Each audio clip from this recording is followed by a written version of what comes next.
I do want to ask you about Disney. It was a big deal. So was it difficult, hard, okay to let go because you had built something? The emotional part would be, that constant sense of whatever, but not regret. I don't think the word regret would come in. Everything you do in the creative field gets a lot of limelight and a big thumbs up or a big thumbs down. So it can be quite cathartic. Could you share what your formula is to wake up the next morning after failure and start again or keep going? Formula, I think, for you is really self-confidence. So you do believe that we're lacking in ambition, gumption, discipline? Raw ambition. Raw ambition is different from ambition. 2% top of the pyramid that's going looking around for funding. Most people are not getting up every morning and saying, I'm looking around for funding. Trust me. Specifically to talk about the future of India and AI, what are you looking at right now down that runway? That is not a good word, if you ask me. Okay. It's not a great word because for most people, 99% of the time, it's shortcut. You said, I want to outlast myself. What does that mean?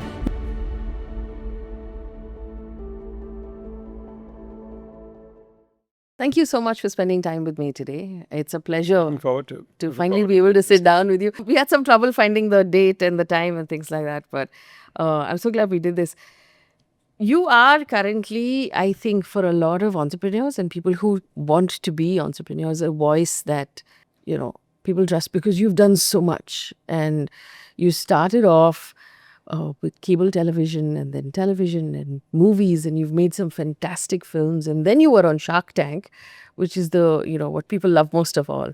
And you've been an investor and a filmmaker, but I understand you started off making toothbrushes.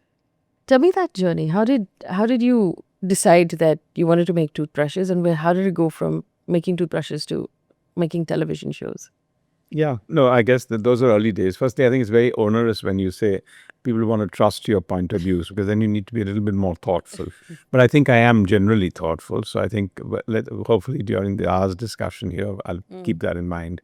No, I think at the early stages, you're extremely opportunistic. And I think I didn't wake up one morning and said, I want to make toothbrushes. Yeah. So what I was clear was that I wanted to start something and do something on my own. What I was clear was that I'm not somebody who can implement somebody else's vision. And what I was clear at that stage was that I'm extremely unclear what I want to do once I decided that I absolutely wanted to do something on my own. So unlike a lot of people today that finally think they have a good idea or have this itch that they want to start something and they need to gravitate towards a good idea, and their criteria is, let me first find the idea or the consumer pitch or a bad experience I've had where I think a need or necessity comes in or where the fund flow is going.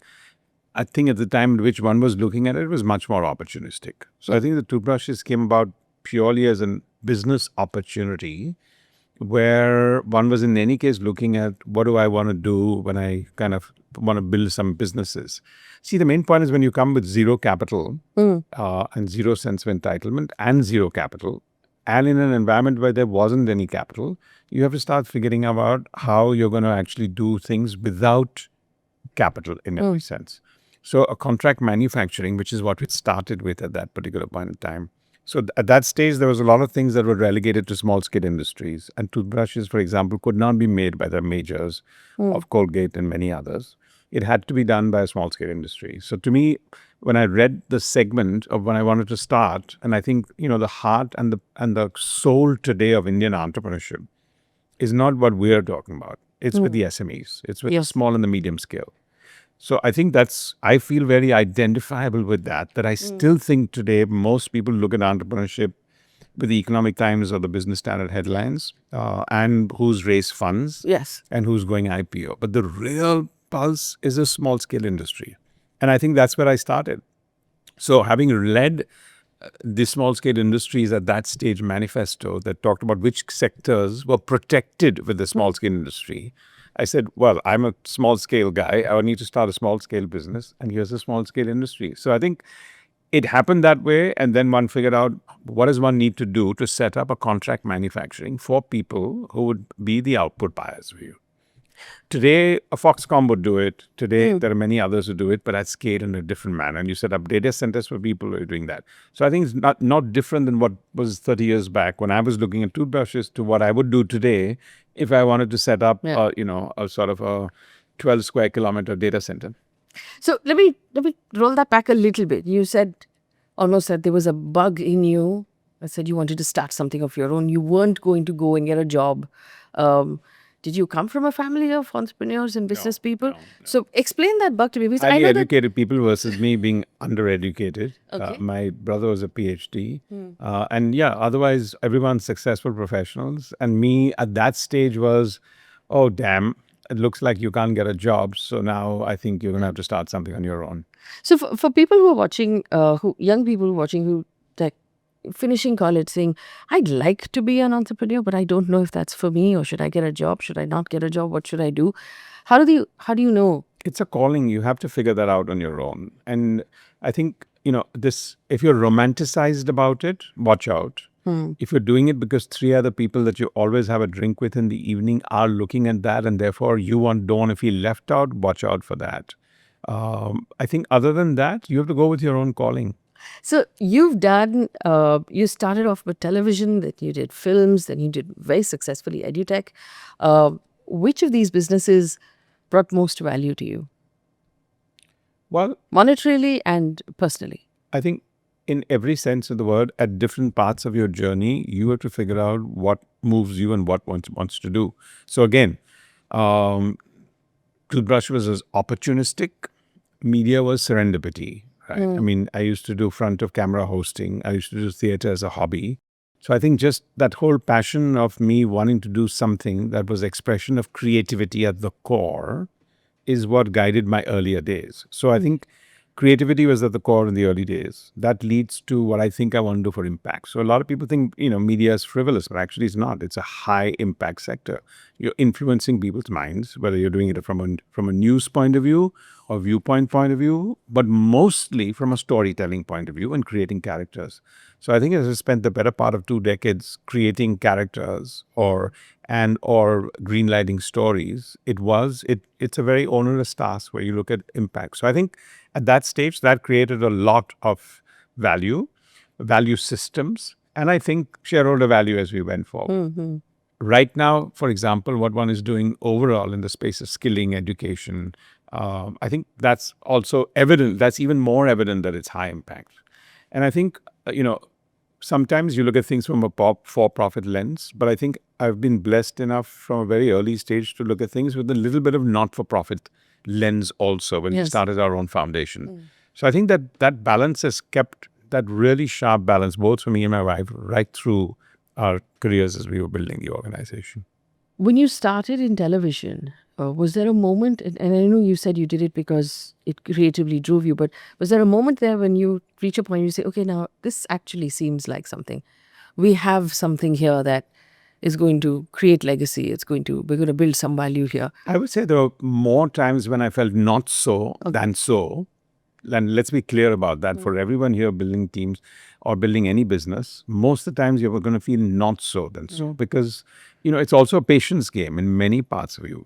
Media is a hit and miss game. It's also a thankless job in some parts. It's highly critical because, when things are gone wrong, your failures are very public as compared to another idea or something else where you got funding and you shut a company. Everything you do in the creative field gets a lot of limelight and a big thumbs up or a big thumbs down. So it can be quite cathartic. So I think for most parts, I would say, it was more like, is this really what you want to do? So that self-confidence and reassurance that you need to do that says, this is what I want to do, especially to get up from flops, is very, very critical and important. So I think I would say exactly the reverse. The more you actually find that element that really is this relevant for me. But at the same time, did I feel that I'm onto something? Yeah, I think I feel every day I'm onto something. So I think, you need to feel that every day. I know you've talked a lot about failure, and we talk about failure on the show a lot because I personally believe we learn more from failure than we do from our successes and from other people's failures also. Because failure is a longer period that lasts. Success is, okay, now what do you do? Okay, fine. This worked out fine. Now what do? How long can you sit on success? Yeah. But you can sit on failure because failure makes you sit on it a little. Very long. What could you share what your formula is to wake up the next morning after failure and start again or keep going? Formula, I think, for you is really self-confidence. Is really self-confidence. But that's the thing that takes a beating, right? During failure, especially in media when it's public failure, when it's a little more obvious. See, you can take a beating even without getting mugged. You can psychologically take a beating every single day. You can beat yourself up harder and faster than most people. I think the question is, what are you here? I think two of my models maybe. I think the self-confidence on one, and I think my benchmark that I'm here to outlast myself, outlast a business, outlast an idea. And I think those themes give you a very strong balance because at the core is a reservoir of self-confidence. And at the output level, it is about, am I going to outlast most people? And I think, and I use that as a theme because most people of us think of the here and the now. As soon as you look at it with a little bit more of a longer perspective, you're going to look at anything that's transient. If you're making decisions 10, 20 a day, do you really believe all 20 decisions are going to turn out right? That'd be foolhardy. Yeah. So should you then start thinking out that should I do 3 decisions a day? Because out of 20, only 4 are coming right. But if I do 3, maybe 1 will come right. Which one is a better ratio? I think the 20 with 20, the 3 yeah. versus the 3 versus the 1. But most people would say mathematically, how does that make sense? No, I'd rather take 3 decisions and get 1 right than take 20 decisions and only get 3 right. But that is the differentiator. That is the pulse. That's why you get up and start thinking every single day, am I onto something? You said, I want to outlast myself. What does that mean? Yeah. Well, in the sense, when you have your sense of real success, everyone starts measuring. So if you don't have a huge barometer for that success and you're looking always 5 steps ahead in terms of, I'm going to be around longer than most people. So for example, when we exited the media business, most people thought, oh, we were abandoning that. And, now I'm a serial entrepreneur, whatever that means. And, I'm here, I built something and I'm selling it. Absolutely not. No. In that process, the only reason we could unlock that value is because we outlasted 1,500 other people who were in media. And maybe there were about 20, 30 that were there at the end. In that 15-year journey, almost, 1,470 would have in some way packed up, consolidated, gone under. So to me, the formula of real value creation was one outlasted, not the exit event. So survive, basically. Survival just sounds like a bit of an instinct. I think, it's like your daily food. Yeah. Outlast is a visionary thing. It's a missionary thing. It's something that I think you need to put there, that when you measure yourself, that says, okay, there have been many competitive elements where we got in and, where people would say, oh, but look what this one's doing. Look what that one's doing. Where are you on this one? But look at where this one's going. And I think if you look at it, I'm going to be around for the next 20 years. So why am I getting into a conversation here? I know exactly what I want to do. It gives you a little bit more of a singular focus on what you want to do. Because otherwise you can be really pulled. If you're there to outlast, your short-term views, the views of what people else think, the pressures that you feel on a daily basis because somebody did something right and said, shit, why wasn't I doing that?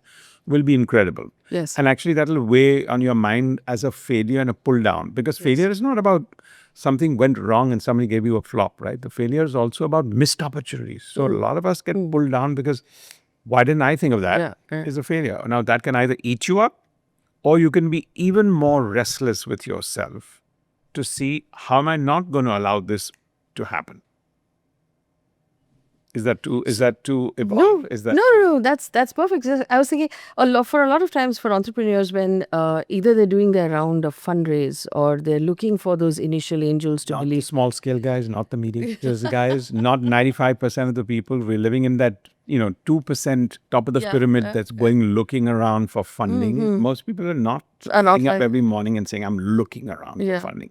Trust me. The people who are looking for funding, you'll meet a lot of people say, no, but if you did your business this way, or if you changed what you're doing, or if you... So there's then... You're talking about the funder giving them that advice? Yeah. Okay. So there's a lot of that insecurity that builds in. Okay, am I doing it wrong? Should I change what I'm doing? Should I change what I'm doing in order to suit the people who have the funds? What's your response to all of that? My response is very stark and very clear because I think this is the real quagmire when somebody is investing in you, they're very investing in your vision. They may have a point of view, but at the end of the day, they're investing in your vision.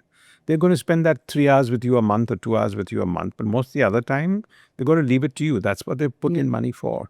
So I think it's the job of an investor to question. The challenge with a lot of those entrepreneurs who go out and are constantly raising funding is that you don't understand the diversity of the investors that you bring into your company. And each of them have a very different point of view, different life cycle, different anything.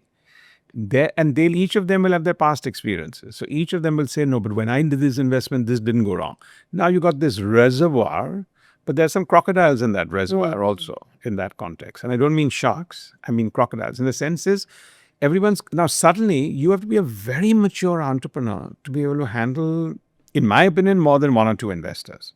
The minute you move past one or two investors, I would say your maturity level is to go up, because yes, you're going to get feedback. Yes, it'll be varied feedback with each of them saying, no, but this didn't work for me, this didn't work for them. But they've always looked. So I think you have to first seek solace and look at inputs with people who have actually built companies, because advice is, and I don't mean that in a flippant way at all, because on the flip side, the investors have seen enough failures themselves, more than even an entrepreneur has. So their insights are very strong. But you've got to be able to figure out that if two people say this is not going to work, two people, how are you going to handle that? So as an investor yourself at this point, do you believe in the bootstrapping method more, or the raise the funds, go after the market, build that valuation? Everything has got its own merits. There are no formulas. I think this word playbook is an archaic word. It should never be used. I don't know what that means. It's like one man's meat and another man's poison was an old phrase, right? What is a playbook? How can my playbook be the same as your playbook? It's absurd. Anyone in any sector says, I've seen this playbook before. I think it's a fallacy. You have to, if you're not going to rewrite this, you can take a few clippings from somewhere. So, should one go bootstrapping? I think it just depends on how and what you want, how you want to run the business. See, bootstrapping does not mean cutting corners, right? Bootstrapping actually means you are learning one of the best things in life, which is discipline and frugality. If you can build your business with an incredible sense of discipline and frugality, you're done. As an investor, when you hear ideas and when you meet founders, what strikes you right now about a good, solid business? No, I think it would be exactly how the person's been able to explain that. I wouldn't see, sectors are interesting, and I do believe at different stages there are different life cycles, and sectors play an important part. But at the end of the day, there'd be 40 players in a segment, and the herd mentality in India or most other places is very high. So even if there was a sector, the biggest drawback of a good sector or a sunshine sector or an interesting sector is that you have to factor herd mentality, and you have to make a lot of divisions, and multiplications to figure out how is this person going to be able to do that. So actually you have to be a lot more astute with founders in segments that are really looking like the next big thing. Because the herd mentality, if you can't handle, you'll be nobody. You may have a great idea, you will be in the right sector, but I'm not here to back a sector. Finally, at the end of the day, it's about the 2 or 3 people that are going to stand out in that sector. So I think it's about that as much as it is about somebody comes back and gives me an idea on, agriculture, for example. Now, one may say, now, what can you do so innovative in agriculture? But it is still 55% of our GDP.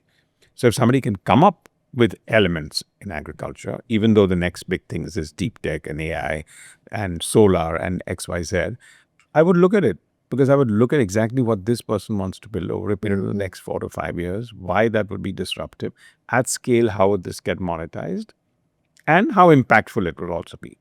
There was a debate raised by one of our ministers that Indian entrepreneurs are not doing enough innovation, and they're not creating real value in deep tech and in AI, and other countries are getting ahead of us.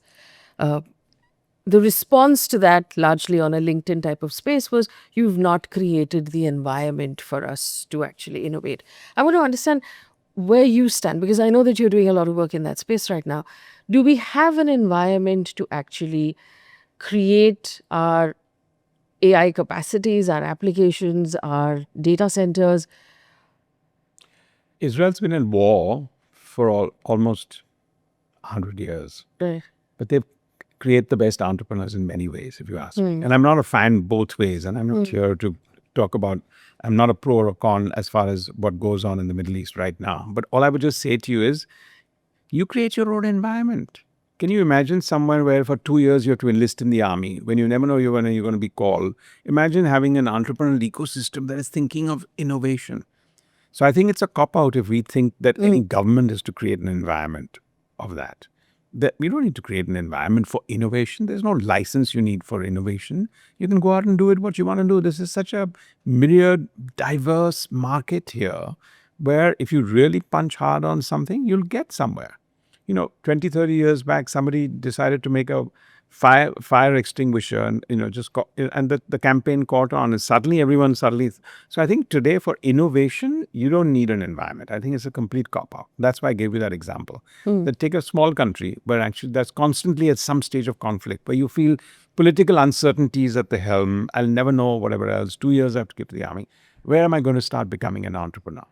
But actually you look at that community, you look at that. Even here today, if you look at some of the business communities in India, they're sharp. They're going about there. They're not looking, what is the ecosystem? Why have we not created this? Why is there a context? So I think for innovation, you don't need permission, ever. And specifically to talk about the future of India and AI, what are you looking at right now down that runway?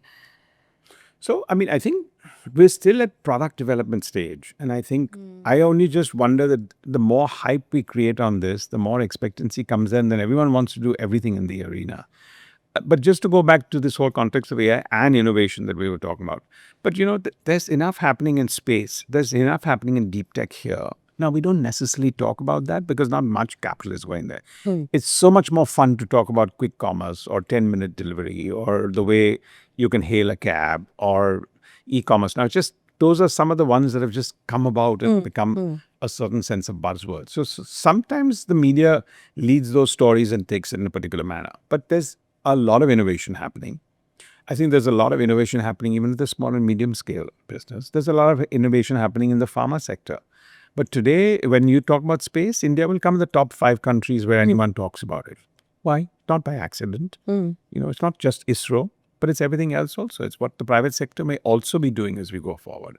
Similarly, if you look at pharma, we're out there in some form or the other. There is a little bit of a tainted impression, but mostly between R&D and our ability to be able to create drugs at a competitive price for the rest of the world. If it wasn't for the Western world actually holding on to prices and a few very large pharma companies today that actually block out just on pricing, and that pharma mafia is a very different context. You may say that environment is actually choking more because it's not in their interest to find a cure for cancer or for Alzheimer. But that doesn't mean people are not finding a cure for Alzheimer and cancer today. So I think innovation is, you never, ever need permission or a license. And you definitely don't want to wait for the government to create an environment to do that. What environment? You spoke about SME and MSME. Should there be, and we've had so much talk about it, creating spaces and environments for the MSME sector where they're able to raise debt easily, where they're able to sort of get. I think they do have a that. I do want to tell you, when I started with toothbrushes many years ago, while it was relegated to the small scale industry, and then it went out from there. I don't think you need protectionism today, but at that stage, no, there was no way I could get a loan. There was no way, absolutely, I could get a loan, even though it was mortgaged on plant and machinery, because at the end of the day, a personal guarantee of nothing, because I had nothing in my pocket or no wealth creation of it or any value whatsoever. So personal guarantee of a zero value is no personal guarantee. So I think this is not about protectionism. It's not about regulation. But yes, I think the ability for an ecosystem to be able to make it much more competitive, that's very, very doable. And I think we have our interest rates where we have them. But yes, if we had the innovation that we want to get, and if we propel that with very low interest rates, the discipline on governance would need to be incredible, because I do believe we'll go first the bad way and then the good way. And that's dangerous, because that bad way means suddenly then you reverse everything and say, see, we always knew it. We were never ready for this. But if you could, for the right sectors, you should. And there was that. I mean, there are export promotion councils where you get rebates, you get subsidies, you get your 10% back, which is equal to getting interest free. So there is a fair bit of that. Has that created a very competitive environment? No. It's become a little bit more of a taken for granted. So normally I'm saying subsidies means you need to go for it. So if I had this, my God, I should be able to triple my thing. It's about now I've got this, I've got my comfort level. So there, I think that raw ambition, India, we're still some way away, because I think our work ethics, our discipline, and our raw ambition can be really raw. Has to be really raw. It's not that raw. So it's got a lot of entitlement built into that. As anyone says, you want innovation, but fine, okay. So Piyush Goyal said, I can't do FTAs. So all we want is protectionism. Fair. And most of you are copying. Why don't we get out there and innovate? Because otherwise, what's the point? It's a fair context to make, and it doesn't mean because it came from the government or came from a commerce minister. I think it's a conversation that would have between 5 people there again, saying, what is the environment you would need that is not being compelled for you to do that? Nothing stopping me. So you do believe that we're lacking in ambition, gumption, discipline? Raw ambition. Raw ambition is different from ambition. How is State it different? is different from raw. How do you like it? Medium, raw, or whatever else. And I don't want to say it because half our country is vegetarian, so you may not get the analogy, so I can hold back from that. But I think that raw ambition is not craziness. It's not jugaad. Because jugaad is not a good word, if you ask me. Okay. It's not a great word, because for most people, 99% of the time, it's shortcut. For 1% of the people, it's I'm in solution mode. But for 99%, I'm in a shortcut. Yeah, if I can do anything under the sun to get where I want to get, yeah. But no, I don't think you can do anything under the sun to get to where you want to get. Give me an example of raw ambition, in your opinion.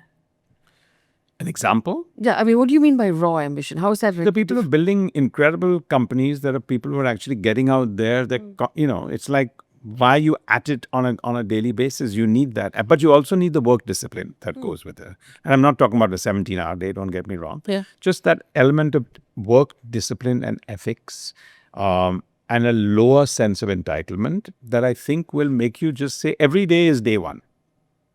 It's fascinating because now we're also talking about AI replacing humans. And there are job cuts happening across the board, across the world. Are we calling ourselves humans? And are we starting to brand ourselves? I think it's quite rude that we're. I don't want to be called a human. A human. Okay. We're talking a lot about AI resulting in job cuts. Replacing one of us. Like that. Replacing one of us. Sure. It's okay. I don't mind being talking in the first person. I don't want to talk in the third person. Okay. And the possibility in the future of robotics on factory floors also replacing workers. But that's been happening for the last 20, 30 years on factory floors. So in a country like India, then where does automation did a conveyor belt did that some days yes. back versus then a conveyor belt did that. Robotics would do that. Anything and everything that's an ongoing process. It's not a today, here and now. It's been happening for a fair bit of time. You go to a company in Norway or Sweden and, doing something that we are doing here. And, I went there and we were having a conversation. And they're doing a $100 million business in the sector. And there were 15 people in a really nice, lovely, cozy, high-seating office. And I said, it's a day off. You're working digitally. He says, no. I said, holiday? No. I said, well, where's the people? He says, that's it. We're 15 of us running this $100 million revenue company.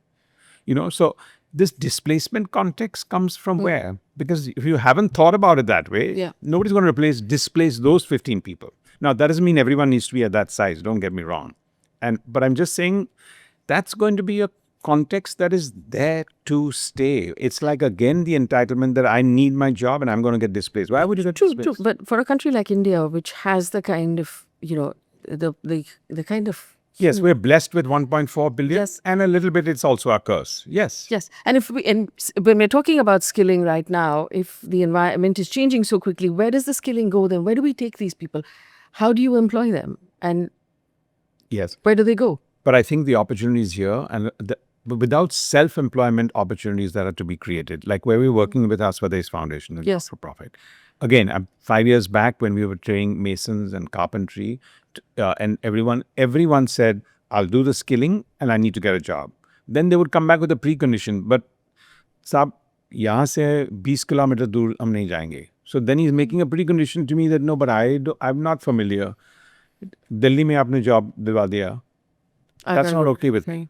So I think we need to understand that entitlement has gone away. Today, when we're skilling people, 50% of the youth have come back and said, "Fikr mat karo. I'll figure my own job out. I'll do less work, but I'll work for 180 days instead of 365 days, and I'll earn the same amount, but I'll be a freelancer." So there is a lot happening in the world, and there's a lot happening in opportunities where you can look at how you want to manage your career, because nobody else is going to manage for you. We can sit here on these round tables for the next 20 years and debate how we're going to get jobs for people. There's a limit to what the government can do. There's a limit to the private sector can do. There's a limit to any one company can do. Each sector is actually hiring less today. That's a fact of life. But more sectors are opening up. That's one part. We have never been a manufacturing base, and I think the fact that we are now becoming a slightly bigger and stronger manufacturing base is allowing that.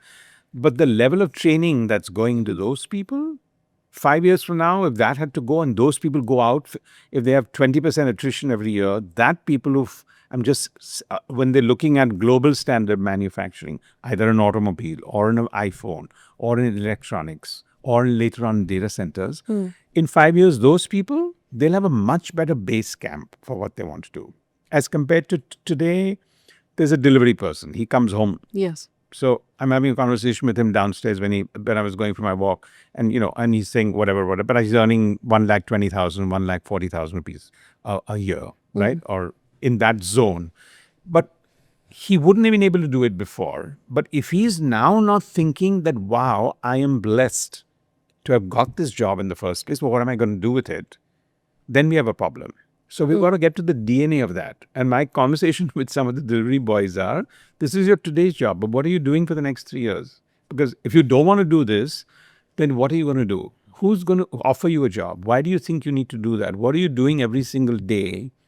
Versus I'm a driver in a car, but I'm actually taking an online course, and I'm taking an online course in skilling because I want to do something else. I mean, that's raw ambition. See, basically that restlessness needs to be built in at all times. Yeah. When I didn't have the money, I was doing an usher for a Dara Singh wrestling match. For many Sundays, for about 3 years, I used to be at the NSCI here in Mumbai, which was in the Dome at that stage. And that's where the wrestling matches used to take place every Saturday, Sunday. And I was an usher. But why? Because necessity is the mother of invention in that context. Why? Because you needed that little sense of pocket money. I didn't have a sense of entitlement that if I wanted to do that, my parents had to give me something there. That's raw ambition. When you work with the Swadesh Foundation, which has done amazing work, and you've also at the same time, through the course of your career over these several decades, built great value with private sector organizations. Are you also looking at social sector impact in the same way? I want to see the results. I want to see the numbers. Is that the way social sector impact should be run? Yeah, no, that's a very good question. And we've actually failed on that a lot. Okay. Because in the first 4 or 5 years when we scaled up Swadesh Foundation, after we were operating at a small scale, and then when we divested UTV to Disney, then we started really scaling up what we wanted to do in the not-for-profit sector. For the first 5 years, we did put targets as entrepreneurs. And actually that boomeranged on us, because here you're going to a community, you've got to go with the community to see what they want to do, and they need to own it. But if you suddenly feel I have a target to give back, then they'll say, sure, come on in. You want to build a toilet? Come on in. You want to give me water? Come on in. You want to actually do water irrigation? Come on in. Sure. So, and I think that failed because that ownership, no skin in the game. And, they get doles, they get grants from the government. This is one more of those. So to your question, I think is the context in India, the ability for us to be able to give back and work with the underprivileged, and I wouldn't even call them underprivileged, actually, frankly, to be honest, because I think that's not the case. Everyone has a sense of ambition, and there's enough raw ambition in rural India I've seen than many parts of the entitled path that I've seen in cities. That raw ambition is whatever I want to do, I don't have it. So I'm going to treasure every single moment of it. And when I have it, I'm going to come back and give it back to my community because they're the ones that supported me when I didn't have it. That to me is also a definition of raw ambition. So I think, yeah, that's what it would be. And also the challenge within social sector impact where, yes, we've managed to reach these many people now, but 10 years down the line, is it still creating impact? What happened to those people? Is there a need then to track that Yeah, impact I think as that's well? the core of the Swadesh Foundation model for us is really to measure impact, which is easy to do. It's not that easy to do, but it is easy to do because it's a must to do and most people don't do it. But it is about making permanent change. All of us in our lives, we need to make, what we were doing 5 years back, we can't keep doing today, right? That's evolution. And the question is, if you're doing everything that you were doing 5 years back today, you have to question that. And you may be in the same job, you may be looking differently, but the way you do it, how you've grown as an individual, all of that may happen, right? And I think that's pretty much what you would do with any environment where you're working with people who you're building and working to take to the next level of ambition. I want to ask you about your edutech company because it I don't know about the tech part. Since I think edutech came about when a few companies wanted to raise a lot of money. yes, and they the just term thought, sort and they of just thought they wanted to call it tech. But Yeah. yeah, you're talking about the company that we're Yes. building, which is in skilling, it's in a Yes. forever learning, and yeah. Okay. So the interesting part for me was you wrote alongside on a track when this whole edutech boom happened, and there was a lot of money chasing that idea and the boom, and then The inevitable. the inevitable bust happened after that. And you've got an organization, you've built almost an institution that's running alongside, almost unaffected by all of this. You're talking about is upgrade unaffected by all of what? Of the the boom and the hubri about Yes. about 12 select investors backing 4 select entrepreneurs in a population of 1.4 billion. Yes. That hubri, yeah, we didn't hear much about that hubri because it was 12 investors investing in 4 entrepreneurs when there's 1.4 billion people in this country. And what is Upgrade's focus right now? Well, I think it's the focus that we started and the vision that we started almost 7-8 years back in the same context where nobody's going to be job ready on day one. Everyone needs to be job ready every single day. And we're in that business to remind you that you're not job ready every time you think you're job ready.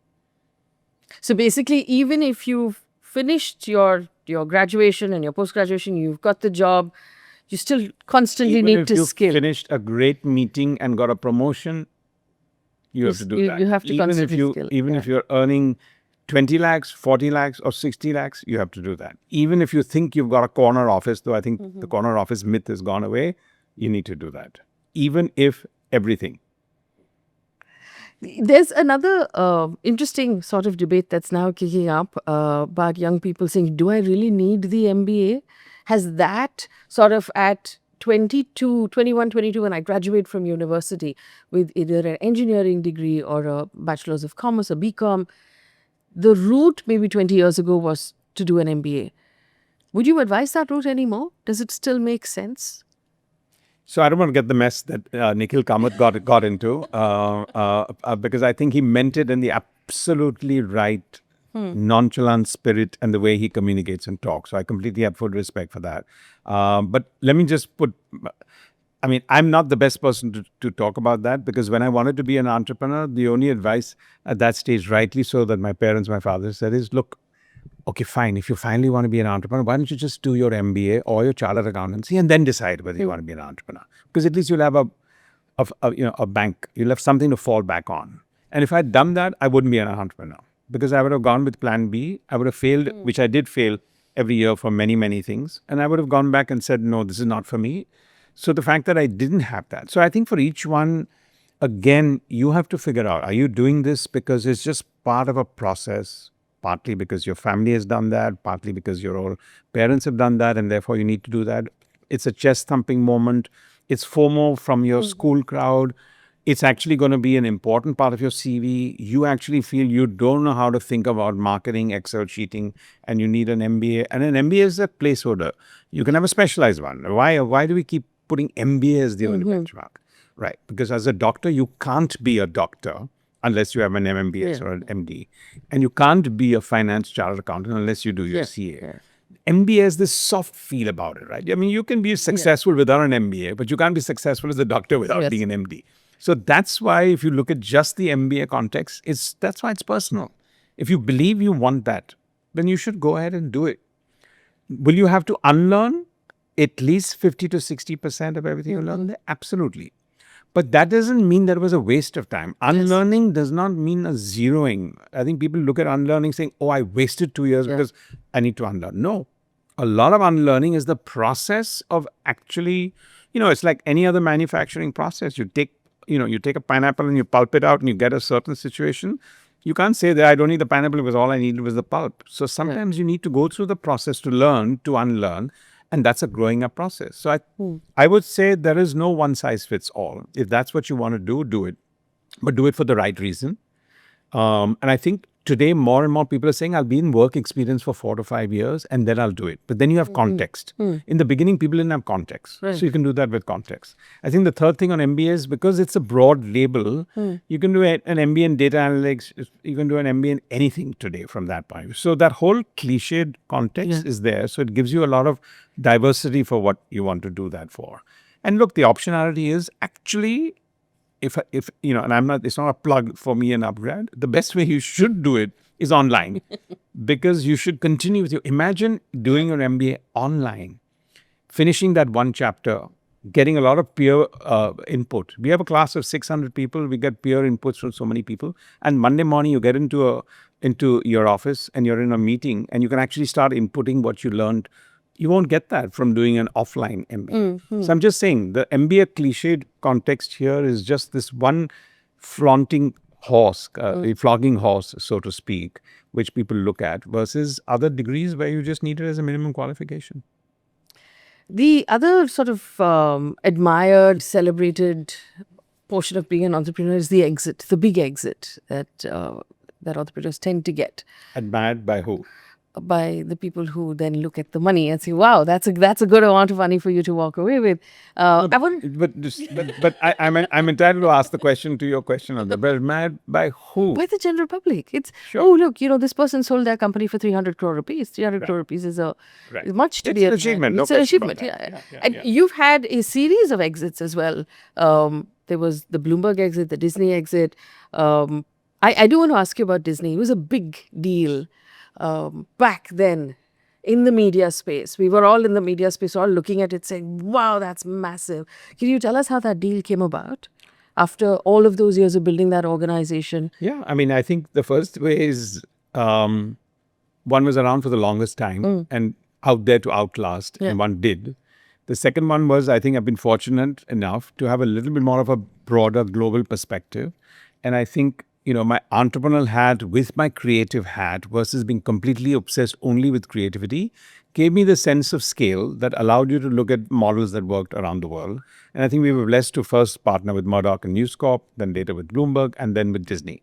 And I think over the 6 years that we had a phenomenal relationship there, at the end of the day, so two things I would say. One is, three things I would say. One is you stick around and outlast. Second, you don't pop the question of when you want to exit. Somebody else needs to do that. So I don't think I had the idea that I wanted to exit. That came about in a normal conversation that just sounded synergistic, where we have a significant strategic shareholder that says, we're doing something on our own, you're doing something on your own, why don't we all put it together? And makes sense. And I think that would be the second one as far as that. And the third one is you can be extremely involved and passionate about what you want to do in a work life, but you can't be emotional about it. Right. And if you can segregate the two, the decisions will be quite natural for you. So was it difficult, hard, okay to let go because you had built something? I mean, the emotional part would be, that constant sense of whatever, but not regret. I don't think the word regret would come in there because once you've taken that decision, then you're moving on from there. Then you're moving on. Yeah, then you are. So was there ever an element of looking over your shoulder saying, oh, they're running that wrong? Am I doing something wrong? Are they doing something wrong? So you've handed over this company that you built with raw ambition and love and all of these things you nurtured. Now, someone else is running it.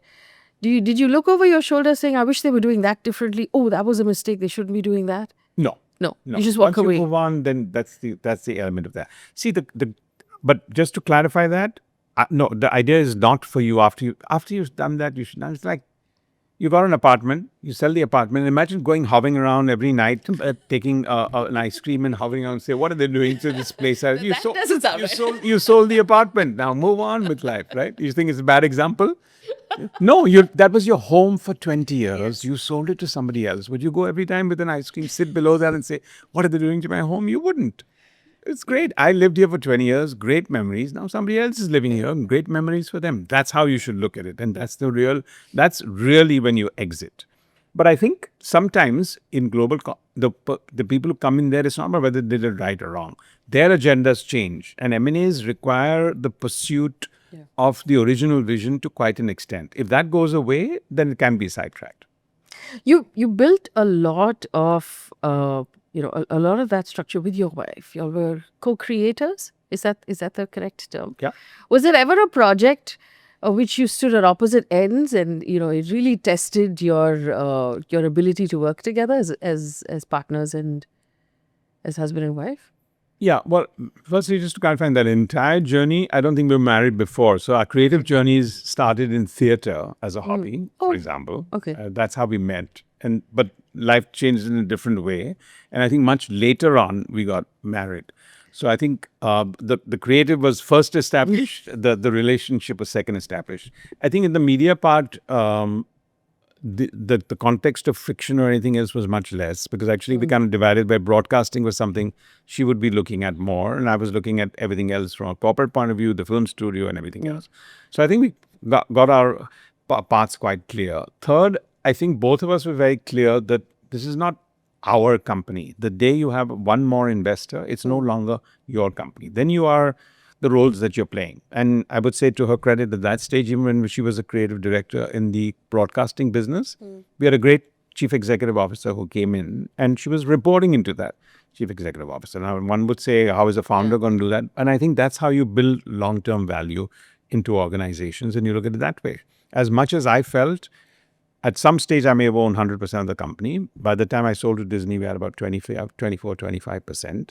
But the minute you go with that gap, you're working for a board. So at any given stage, they can say you're not the right person to take the company forward. Then you're a shareholder and not a chief executive officer.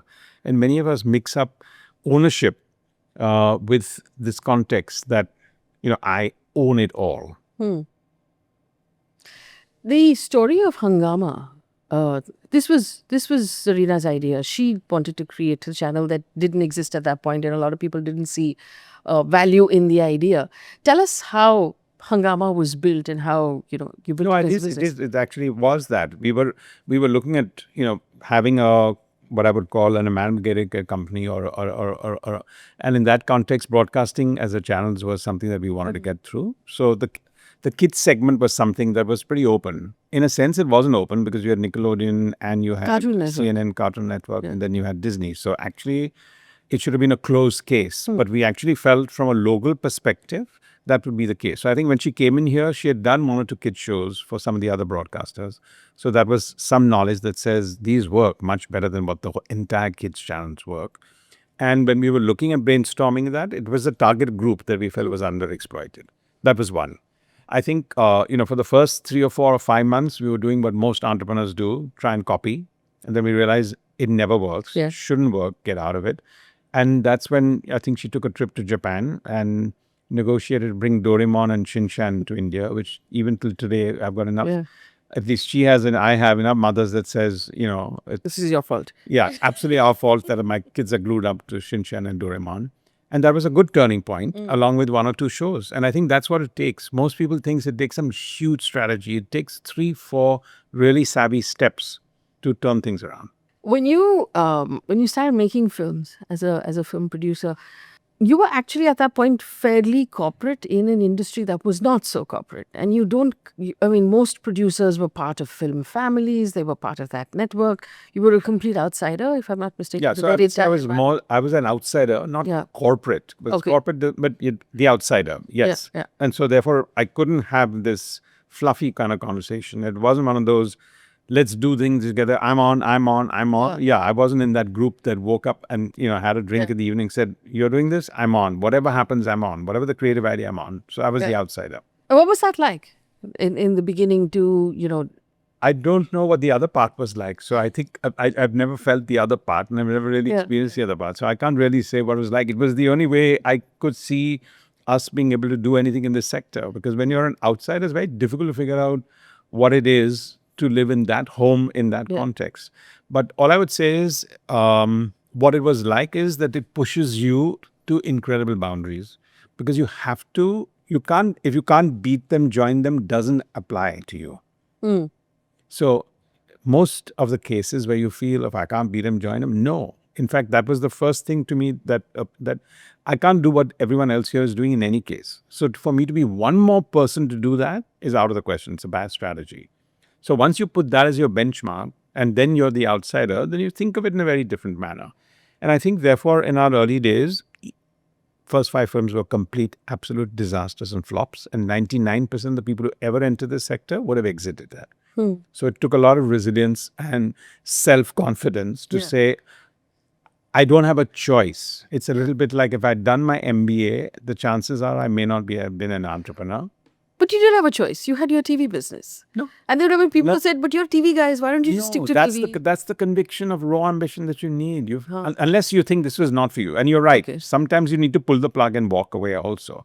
But to me, the definition of a media company was that you can't really build a B2C brand by just being a broadcaster, but you needed to do it with a movie studio. You needed to be that amalgam of situations. And whether you like it or not, it at any stage was never more than 25% of our revenue, but it was 75% of our perception. Of your visibility. Yeah, you're having a nice conversation with Hungama, but mostly everyone would have a conversation about the films. Yeah. But I say there were 9 other things that we were doing. So on perception, I don't think we had a choice that we wanted to be a really valuable company and really high profile and really understand consumer needs, that we should be out of this sector just because our first 5 films were complete disasters.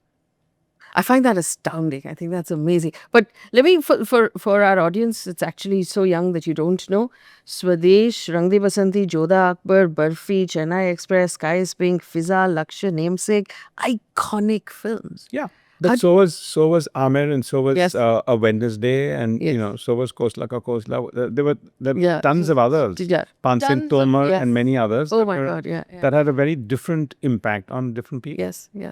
What was there a formula with which you chose your stories? You just got. I think that outsider was you start looking at younger talent, and I think in the beginning it was mostly first-time directors we worked with or younger talent.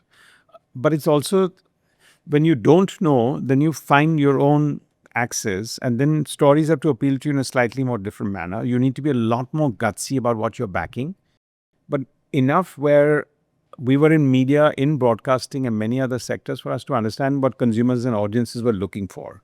Yeah. And I think we got it right more than we got it wrong, but we got it wrong also many, many, many times. There were films that I would, after the second rough cut, I knew, oh my God, we're in deep shit.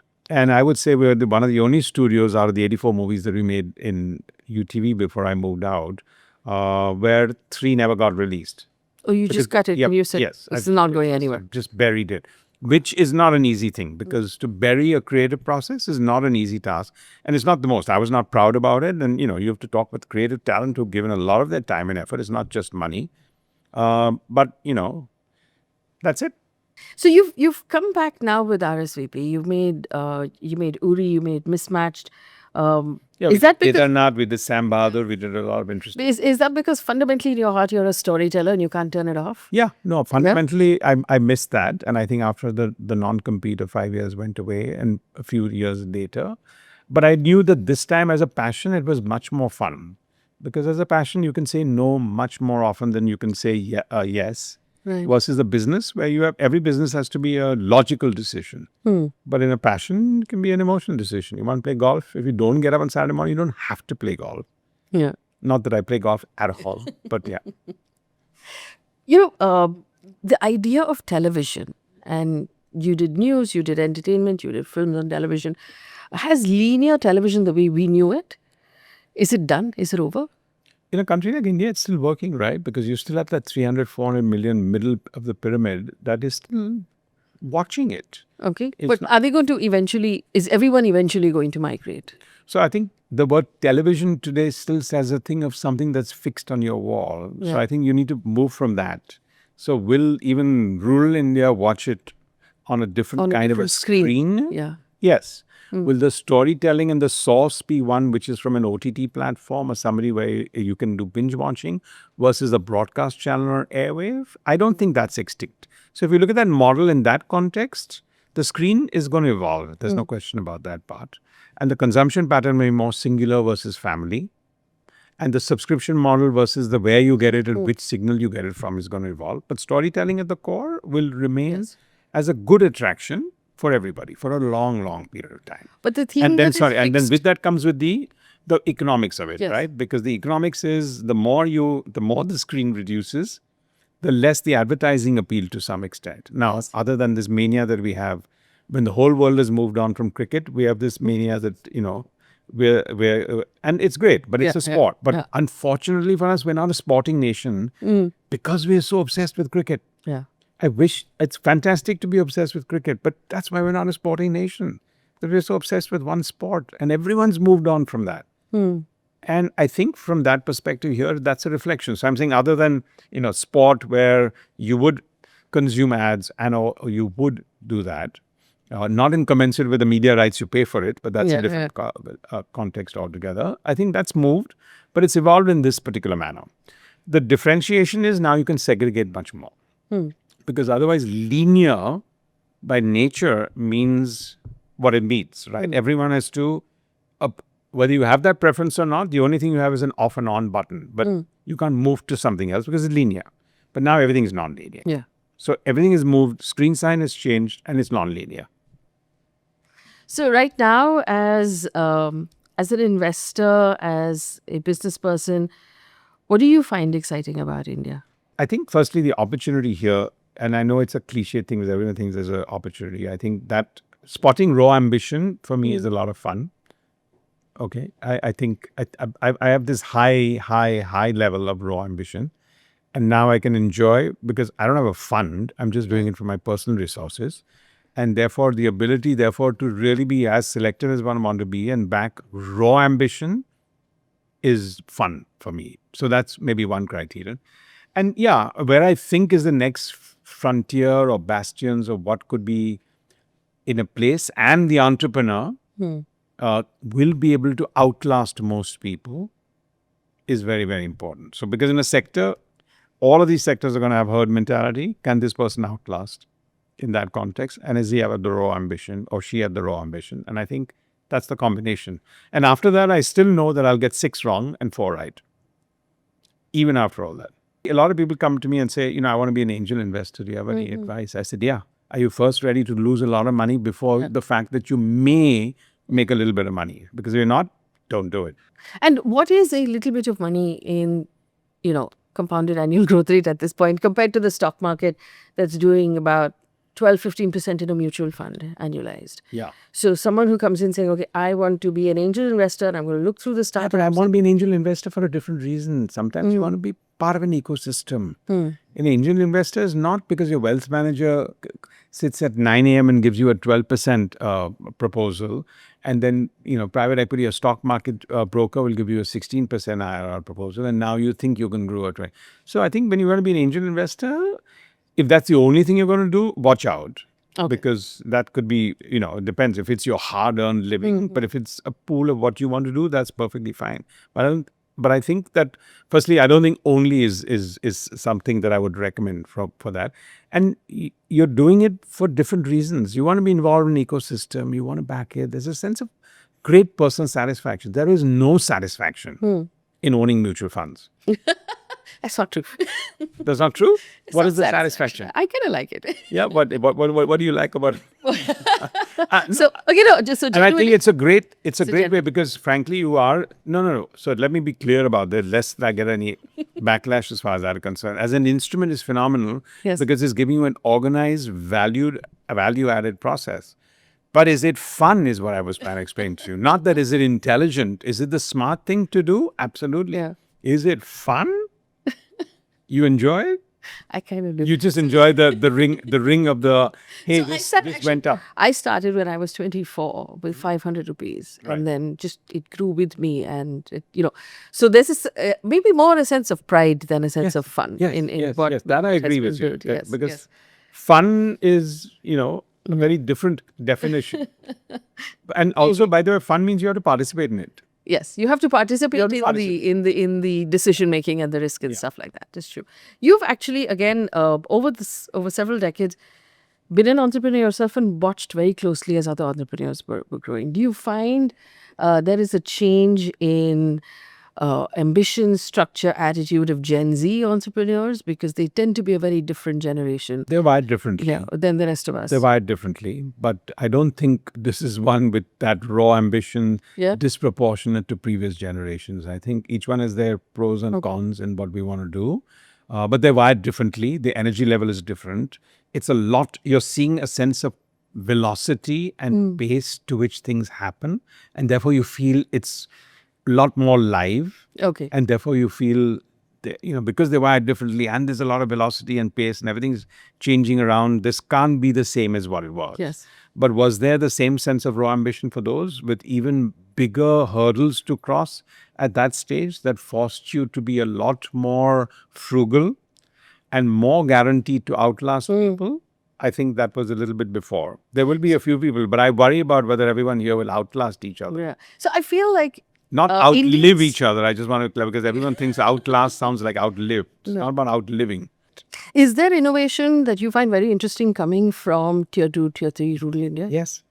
Give me examples of what you've seen. And the reason for that is they're closer to the consumer. They're closer to the market. They're much more hunger to prove and do something. They don't have a sense of entitlement. They don't have the resources. They've been able to figure it out frugally. And I think all of that makes a big difference. But they're closer, and you will also find a lot of jugaad approach to that. And again, I think that's not a great word for India to be labeled with. It's a little bit like outsourcing. That is not scalable. Yeah, it's like, we're a great outsource. Now, we don't want to be an outsource country. We don't want to be a labor arbitrage country to anybody in the world. Neither do we want to be a jugaad, because jugaad sounds, entrepreneurial zeal, velocity is very, very different from taking shortcuts. Is the, and you did say labor arbitrage and the outsourcing, more countries around the world right now becoming protectionists? America is very obviously, but others are also. And as I would say, God bless America. They say themselves as their parting phase everywhere else. So something, God bless. And I'm saying, you should echo it a lot more, because I think you will need God to bless America at this point in time. How much onus does that, put on, like the work that you're doing, which is skilling our people, making sure we're building market, making sure we're innovating, so that, we're able to look after ourselves when these countries close their doors or slap tariffs on whatever we're sending over? I don't think anyone's going to be able to close the doors. Right. They wouldn't be able to survive if their doors were closed. We said, we humans, as you called us, are not going to stand for anyone closing the doors. Yes, you will have this artificial context of visa restrictions and whatever else. And those are, and each one, by the way, each country should do exactly what they necessarily want to do there. But I think that's not very, very different. Has the entire geopolitical situation changed here right now? Yes, it has. But let's put it this way. If you look at China and what they wanted to do, they've gone about in a completely, no other country would like to actually do the way they may have done it, but nobody can not admire in which they've done it. And the end result is the people there and the citizens and everyone else is, they may be a little claustrophobic, and there may be freedom of speech. I don't know. I'm not here to comment on that. But their economic liberation would not have happened in a different manner. So each one, I think, has to bring their own destiny for what they necessarily want to do. I think, the most powerful tool of leadership in today's day and age is being unpredictable. And I think, if you look at the President of the United States, I think his key forte is being unpredictable. Yes. And the point is, if you're a pathological, unpredictable person, then that can get extremely destructive. But on the other side, I would say 30%, he's put the world on notice. Yes. So everyone has gone. Everyone's gone to the negotiating table with him. No, so that I think is a different compulsions of. But at least he's put people on notice. So sometimes unpredictability as I said, if it's unpredictable every single day and you don't know when this person is going to walk in as my leader and keep saying something, that's can be horrendous and negative. But it's also putting on notice. If I say, I'm not going to put in more money here in NATO because X, Y, Z, he's putting other people on noticing. Now let's all grow up and make those calls. We're not, the place for the United Nations is kind of gone. Yeah. Okay. It's a nice, respectful institution, incredible institution, great for making speeches. They didn't stop the Iraq war. Yes. They haven't stopped any other war after that. They've not been able to do in any context. So should they not exist? Absolutely. Is there a certain value to each of those systems? But they're getting less relevant. So the United Nations is getting less relevant in that context. And then you've got different connotations from there. I think this is going to be a natural progression that countries may get a little bit more nationalistic, but that does not mean borders are closing down in that context. Yes, we have certain immigration restrictions that have happened, but countries should be entitled to take what they want to do because they have to look after their own citizens in that point. But for India, I think it's a phenomenal opportunity because we're a land of 1.4 billion people in many ways. So it's not like we want more people to come in here. Yeah. But I think the fact that there's nothing wrong with our people. The great part today is we don't really care whether the visas are not there for us to. Most of the people who want to go abroad and study want to come back. So actually, everything here, in my opinion, has only benefited India. In the meantime, though, while we are talking about, people going overseas to study but wanting to come back because India is where the opportunities are, we're also, as a country at this point, failing on other points. Air pollution, for example, quality of life in terms of clean air, clean water, the roads on which your kids can go to school and come back, not get stuck in traffic. Just being able to walk down the street and have a decent footpath. It's not going to collapse under you. Are we dropping the ball here because there is an opportunity to build great cities of the future? Yeah, I mean, the results are I don't know whether the word is dropping the ball, but because I think it takes a lot, right? When you've grown cities in the most haphazard way in which we've grown our cities, and there hasn't been that kind of level of city planning, to now start, as you would call it, build ring roads around it or build rings around it is not the solution. It's still positive. It still needs to get done. So I think we're doing it in a much more tactical manner, and that's a problem. And I think this context sometimes when you're building in a democracy, and I think even the US faces that, which is the state versus the center, not versus sometimes. There's a lot of things that are depend on the state that are not what the center can do. I think that creates a certain bit of friction in the ability. So now today, I think chief ministers and each state actually needs to form their own national agenda because there's a sense of competitiveness that's happening and a good competitiveness happening between states. So how they want to really do well in the national scenario. And I think that's good. At least that's one semblance of benchmark that's come there. But yeah, I think on infrastructure, there's a lot obviously to be done.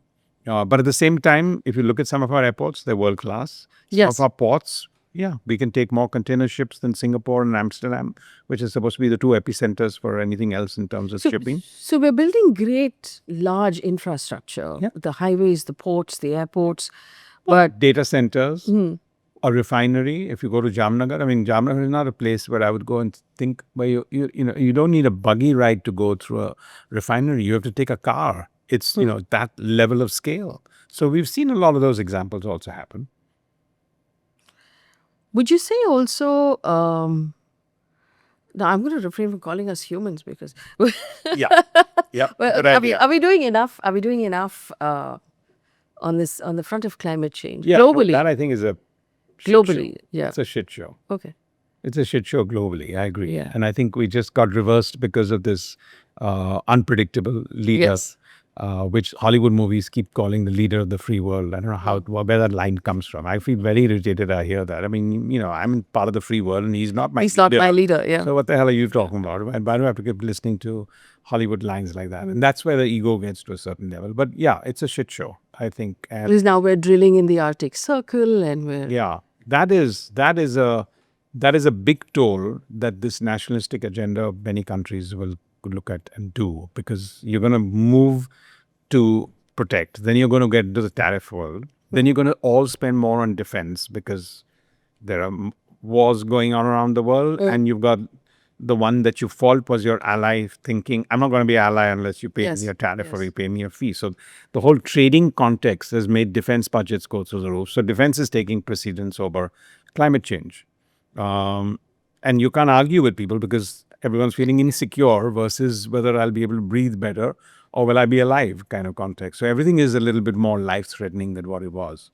So I don't have any answers, but other than to say it is a shit show. That's disappointing. But are we in India? I know that over the last decade or more, there's been a lot of intent from government pushing us towards looking more at sustainability, at climate change. Are we doing enough, in your opinion? No, but it's not that easy, right? Because you have 600 people in rural India, and when you light that wood stove, or when you burn a little bit of that forest fire, or whatever else you do, because that's your habitat, right? And we've done that. We're talking to people and saying we're going to give you stoves because we just want to improve the air pollution. It's your small little bit, but it's not.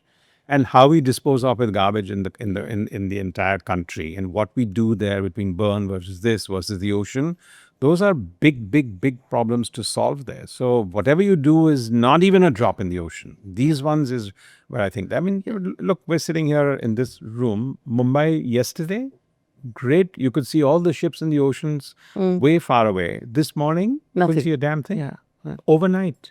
So I do get the sense, though, that by the time we're done with all of this and we look up, the climate change deadlines would have slipped past us. And we will have no answer to offer the next couple of generations on how we messed this up. Yeah, I mean, the monsoons are not going away in India. They're still raining in November. So, and, the coastal cities, I think, will have a problem. And maybe, 20 years from now, Venice will be underwater. And one can talk a lot of those situations there. Yeah. But it's not just that also. It's actually where, we're talking about it from an air point of view. But if you sit down with our farmers, they worry from a very different point of view because they don't know what to do with their crops, right? I mean, otherwise you used to have those droughts and you had famines. But now it's not even that. It's like it's unpredictable. How do I time a plant house? crops that need light weather, but it's going to pour cats and dogs for the next 14 days, or I'm not getting sunshine where I need to do that. So if you look at a country like India, the biggest challenge outside of air pollution is we are an agri-based country quite a lot. And for our farmers, that's a big problem, the weather. Like in Maharashtra this year, they've just not had a break from the rain to sow. So if we look at farming industry, the fishing industry, and here we're talking about whether, we can breathe a little bit of air. Am I jogging this morning? Yeah, sure. It's definitely a problem. But these are, this is our countrymen that are, the fishermen. It's a big industry in India. A lot of people, that's one of the best, agriculture and fishery are one of the largest self-employment opportunities, right? More than anything else that you're doing here. We keep talking about skilling, whatever else. Now, if those get displaced, huge problem. If you had to write down raw ambition for India as a unit, what would that be? 3 things that you think that we should sort of tackle. You need an incredible amount of discipline. And discipline is not about just waking up in the morning or losing weight or exercise. It's just that mental discipline that I think we need to do, which I think is very, very important. I think for me, frugality, lack of entitlement, and discipline from raw ambition. Ronnie, thank you so much for speaking with me today. Thank you. Thank you. It's been a pleasure.